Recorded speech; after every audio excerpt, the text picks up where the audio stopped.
Continue is this video grafting. A weep और टंग grafting. टंग grafting में आप देख सकते हो कि in this type of the grafting both the stock and scion should be of same thickness. Tongue grafting में क्या होगा, सियान और स्टॉक दोनों सेम थिकनेस के होने चाहिए. इसमें वी शेप्ड के जो स्टॉक के कट होगा वह वी शेप्ड में बनाया जाएगा और लाइकवाइज द सियान is cut in the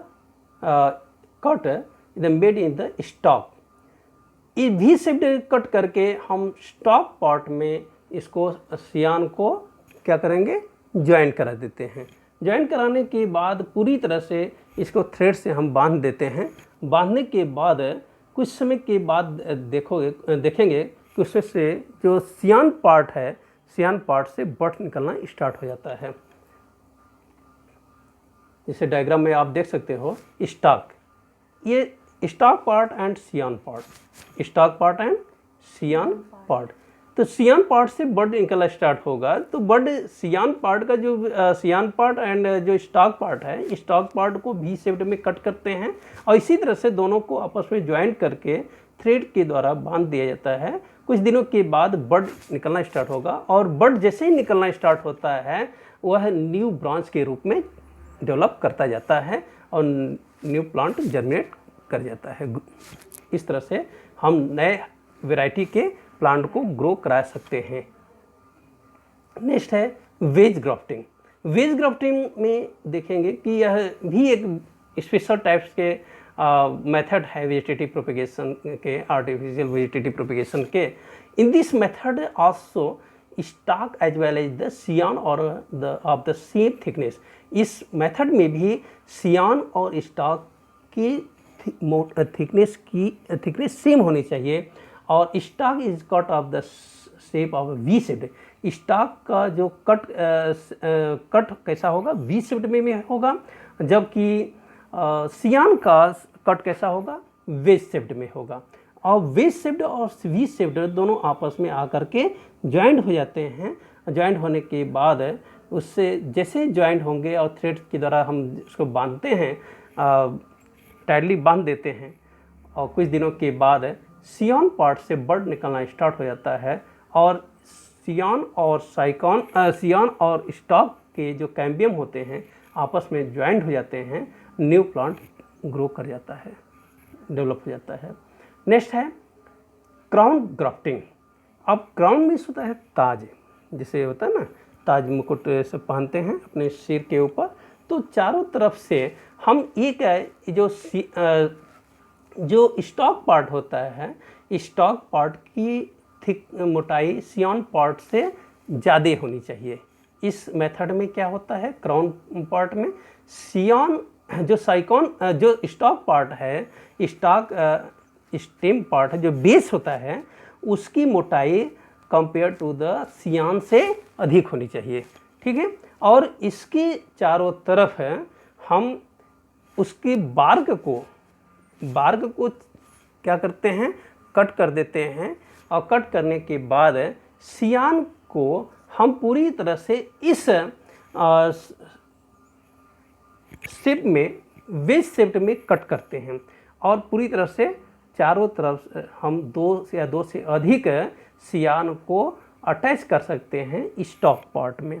stock part में अटैच करके थ्रेड से बांध देते हैं. इससे हमें क्या होता है कि एक मेन प्लांट जो है, मेन प्लांट्स पर हम दो से अधिक न्यू प्लांट को ग्रो करा सकते हैं. Next one is the bud grafting. Bud grafting में एग्जांपल आप देख सकते हैं. This method bud is grafted on the stock. Stock part में भी बड ग्राफ्टिंग कराया जाता है. इसका कॉन्सेप्ट यह है कि टी शेप्ड में इसको हम लगाते हैं. जैसे एग्जांपल में आप देख सकते हैं कि जो स्टॉक पार्ट है, स्टॉक पार्ट में हम सियान पार्ट को टी शेप्ड में कट करके उसके बार्क साइड से अटैच कर दिया जाता है और थ्रेड से खूब अच्छी तरह से बांध दिया जाता है, टाइटली बांध दिया जाता है। और उस जैसे जहाँ से थ्रेड बंधा होता है उसके ऊपर से ढेर सारे बर्ड्स निकलना स्टार्ट हो जाते हैं और यही बर्ड्स ब्रांच के रूप में चेंज होने लगते हैं और न्यू प्लांट ग्रो कर जाता है।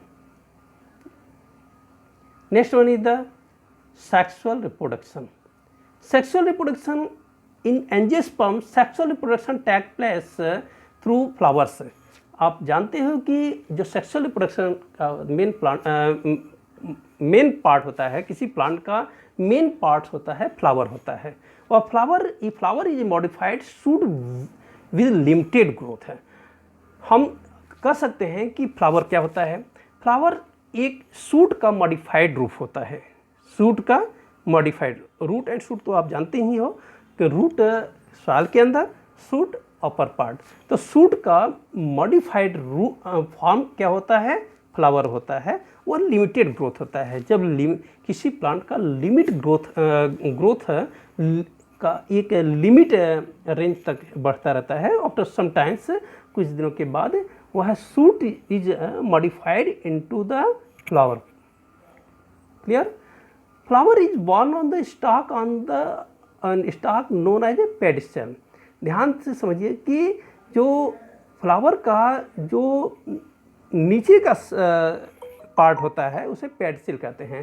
पेडिस्टल इट मीन्स होता है फ्लावर का एक नीचे की स्टॉक पार्ट क्या होता है, डंठलनुमा एक जिसको हम पकड़ते हैं वह क्या होता है, पेडिस्टल बोला जाता है। उसी स्टॉक या पेडिस्टल कहा जाता है। The terminal part of the pedicel gets swollen. जो स्टॉक या पेडिस्टल का जो टर्मिनल मीन्स जो अपर मोस्ट पार्ट होता है, ऊपर का पार्ट होता है, वह सोलेन शेप्ड होता है, फूला हुआ भाग होता है, उसे कहते हैं थैलामस। थैलामस, उसी थैलामस पर फ्लावर का पूरा जितना भी पार्ट है, चाहे वह मेल रिप्रोडक्टिव ऑर्गन्स हो चाहे फीमेल रिप्रोडक्टिव ऑर्गन्स हो या पेटल्स हो, सेपल्स हो, सब कुछ उसी पर अटैच हो जाता है। किस पर अटैच होता है, थैलामस पार्ट पर अटैच हो जाता है। और इसी पार्ट में आप देखेंगे कुछ दो तरह के फ्लावर होते हैं, एक कंप्लीट फ्लावर, एक इनकम्प्लीट फ्लावर। कंप्लीट फ्लावर उसे कहेंगे, complete flower is all these parts of the are present, the flower is known as complete. But if any these 4 part is absent, ध्यान दीजिए कि कौन कौन से पार्ट होते हैं फ्लावर के। एंथर होता है, anther, pistil, ovary and thalamus, petals, sepals. Petals, sepals, anther and pistil, ये 4 पार्ट क्या होते हैं, किसी कंप्लीट फ्लावर के 4 पार्ट होते हैं। यानी कि अगर किसी फ्लावर में ये 4 पार्ट यदि प्रेजेंट है तो इसे कंप्लीट फ्लावर कहेंगे। और जिस फ्लावर में इन सब के में चाहे वह एंथर, किसी फ्लावर में केवल एंथर पाया जा रहा हो और पार्ट न किसी एक की कमी हो तो उसे इनकम्प्लीट फ्लावर कहेंगे। अंडरस्टैंड? तो इनकम्प्लीट फ्लावर और कंप्लीट फ्लावर में यह अंतर है। जैसे कंप्लीट फ्लावर कौन कौन से होते हैं, कंप्लीट फ्लावर आपके मस्टर्ड फ्लावर होता है, पी फ्लावर होता है, और इन सब में कंप्लीट फ्लावर देखने को मिलता है। मस्टर्ड फ्लावर में आप देख सकते हैं सरसों का जो फ्लावर होता है, सरसों का, उसमें क्या पाया जाता है, पेटस पाया जाता है, सेपस पाए जाते हैं और पेडंकिल होते हैं, थैलामस होता है, उसके साथ साथ एंथर और पिस्टिल, सब कुछ कंप्लीट रूप से दिखाई पड़ता है। लेकिन कुछ ऐसे हैं जैसे आपका बॉटल गॉर्ड, लौकी, बॉटल गॉर्ड एंड पपाया, पपीता में, इन सब में इनकम्प्लीट फ्लावर होता है। एक तो होगा अगर इनकम्प्लीट किस तरह से कि एक को कहेंगे कि मेल फ्लावर, दूसरे को कहेंगे फीमेल फ्लावर। इट मीन्स किसी में एंथर होगा तो पिस्टिल नहीं होगा, किसी में पिस्टिल होगा तो एंथर नहीं होगा। यह incomplete flower. A flower consists of the following 4 parts of the vase. First one is the calyx, corolla, androecium, gynoecium, इन सब के बारे में हम ध्यान से समझें कि this is the outer most whorl of the flower and formed by sepals. Calyx यह आउटर मोस्ट पार्ट होता है, किसी फ्लावर का आउटर मोस्ट पार्ट होता है। इसको यह क्या बनाता है, सेपल्स बनाता है। क्या बनाता है, इससे सेपल्स बनते हैं और इससे इंडिविजुअल पार्ट को क्या कहते हैं, कैलिक्स कहते हैं। ये ग्रुप में है तो ये क्या होता है, ये सेपल होगा, पूरी तरह से गुच्छों में होगा तो सेपल्स, और एक इंडिविजुअल पार्ट होगा तो उसको कहेंगे कैलिक्स कहा जाएगा। अंडरस्टैंड, कैलिक्स कहा जाएगा। और यह मोस्टली ग्रीन कलर का दिखाई पड़ता है। किसी फ्लावर के जो नीचे का जो पार्ट होता है उससे सेपल्स वो ग्रीन कलर का होता है। Second one the Corolla. Corolla में आप देखेंगे इन दिस सेकेंड वॉल्स, जो चक्र होता है किसी फ्लावर का सेकेंड दूसरा चक्र होता है, वह डिफरेंट कलर के हो सकते हैं। ब्लू होता है, ऑरेंज हो सकता है, रेड हो सकता है, डिफरेंट कलर के आपको दिखाई देते हैं। वो अगर गुच्छों में है, वॉल्स के रूप में है, तो इस पार्ट को कहेंगे कोरोला। और इसकी एक जो इंडिविजुअल्स पार्ट होता है उससे कहते हैं पेटल्स कहते हैं। तो पेटल्स सेपल्स में क्लियर हुआ कॉन्सेप्ट। नेक्स्ट है one is the androecium. Androecium में क्या होगा, यह androecium is the male reproductive organs in the flower parts. Androecium and androecium the whorl is the inner to the corolla and in the male reproductive part of the flower.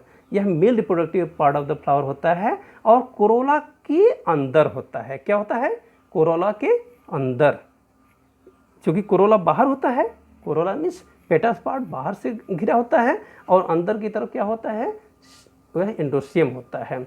और reproductive part of the flower, individual unit of the member of एंडोसियम term is a stamen. एंडोसियम का unit number अगर member कहा जाए तो उसे कहेंगे stamen. Stamen में क्या क्या होगा, स्टेमेन में एंथर होगा और फिलामेंट होगा और कनेक्टिव होगा, योजी। तो ये stamen is form by the filament, anther and connective. Understand, anther किससे बना होगा, जो स्टेमेन क्या होगा, स्टेमेन आपके फिलामेंट, एंथर और कनेक्टिव से जुड़ा होगा। पूरी तरह से एंथर ऊपर का होगा और नीचे क्या होगा, एक लंबी सी डंठलनुमा संरचना स्ट्रक्चर दिखाई देता है जिसे फिलामेंट कहते हैं। और एंथर में जो दो या चार चैम्बर में जो जुड़ा होता है उसे कहते हैं कनेक्टिव। क्लियर। नेक्स्ट है gynoecium. In this the innermost walls of a flower is known as gynoecium, which is the female reproductive part of the flower. Gynoecium क्या होता है, female reproductive part of the flower होता है। यह inner most of the, पूरी चारों तरफ से घिरे हुए अंदर की तरफ होता है, बिल्कुल बीचों बीच होता है। फ्लावर के मिड सेंटर पोजीशन में ही यह गाइनोसियम का गाइनोसियम प्रेजेंट होता है। और gynoecium is the formed by the carpels. Gynoecium क्या फॉर्म करता है, कार्पेल्स फॉर्म करता है। ये carpel is compound of ovary. Carpel किससे मिलकर बना होता है, ओवरी, स्टाइल एंड स्टिग्मा। आप ध्यान देना कि जो थैलामस के जस्ट ऊपर वाला पार्ट जो सोलन सेप्ट फुला हुआ भाग होता है वह क्या होता है, ओवरी होता है। उसके ऊपर स्टाइल पार्ट होता है। ठीक सबसे ऊपर पार्ट क्या होता है, स्टिग्मा होता है। Stigma, style and ovary. Stigma ऊपर की तरफ है और फिर उसके जस्ट नीचे क्या है, एक लंबी सी नलिका है, उसे कहते हैं स्टाइल। एंड नीचे, ठीक नीचे जिसे कहते हैं ओवरी। और ओवरी में ओव्यूल प्रेजेंट होता है।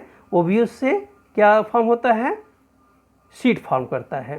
Understand, ovule is the form of the seed and ovary is the form of the fruit. क्या होगा, ओवरी किस क्या फॉर्म करेगा, फ्रूट का फॉर्मेशन करेगा, जबकि ओव्यूल इसके अंदर प्रेजेंट होगा तो वो क्या करेगा, सीड का फॉर्मेशन करेगा। और स्टिग्मा, स्टाइल, ओवरी को कंप्लीट रूप से हम कार्पेल कहेंगे। अंडरस्टैंड। और कार्पेल पार्ट में आप देखेंगे इसको कंप्लीट रूप से क्या कहा जाता है, पिस्टिल भी कहा जाता है। Carpel is also known as a pistil. Calyx and corolla are the sterile part of this are sterile part. Calyx and corolla is the sterile part of these are known as a accessory walls. Kallis और Corolla क्या होता है, उसके accessory words होते हैं, उसके सुरक्षा चक्र कर सकते हैं। ठीक है। किसी भी male reproductive female reproductive part के वह चारों तरफ से एक एसेसरी वॉल्व होता है, घेरा होता है, इसके अंदर क्या प्रेजेंट होता है, male reproductive part and female reproductive part.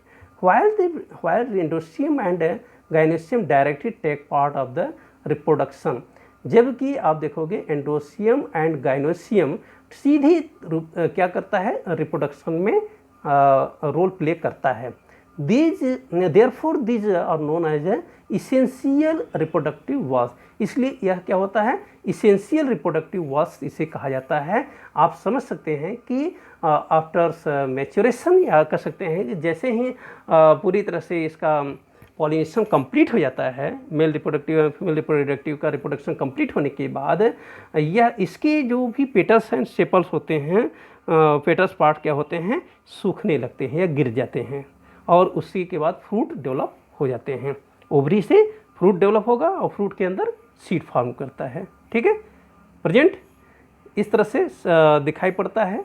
Fruit के अंदर ढेर सारे सीड दिखाई देते हैं और ओवरी पूरी तरह से क्या किसके रूप में चेंज हो जाता है, फ्रूट के रूप में चेंज हो जाता है, और ओवरी के अंदर जो ओव्यूल होता है वह क्या फॉर्म करता है, सीड का फॉर्मेशन कर देता है। इस तरह से पूरी तरह से यह चैप्टर कंप्लीट हुआ। आप सभी लोग इसको शॉर्ट नोट अपने नोटबुक पे बना लीजिएगा, और इस तरह से जो इम्पोर्टेंट टर्म्स है, जैसे कि इम्पोर्टेंट टर्म्स में कुछ पॉइंट आपको राइट डाउन नोट करना है, जैसे asexual reproduction in the angiosperm plant, इसके आप लोग नोट्स लिखेंगे, और इसमें कुछ शॉर्ट नोट आपको लिखना है। शॉर्ट नोट में लिखेंगे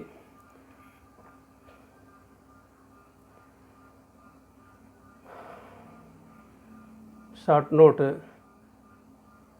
में agamospermy short note and agamospermy और apomixis. Apomixis very important terms. Apomixis, what is apomixis and एगोस्पर्मी।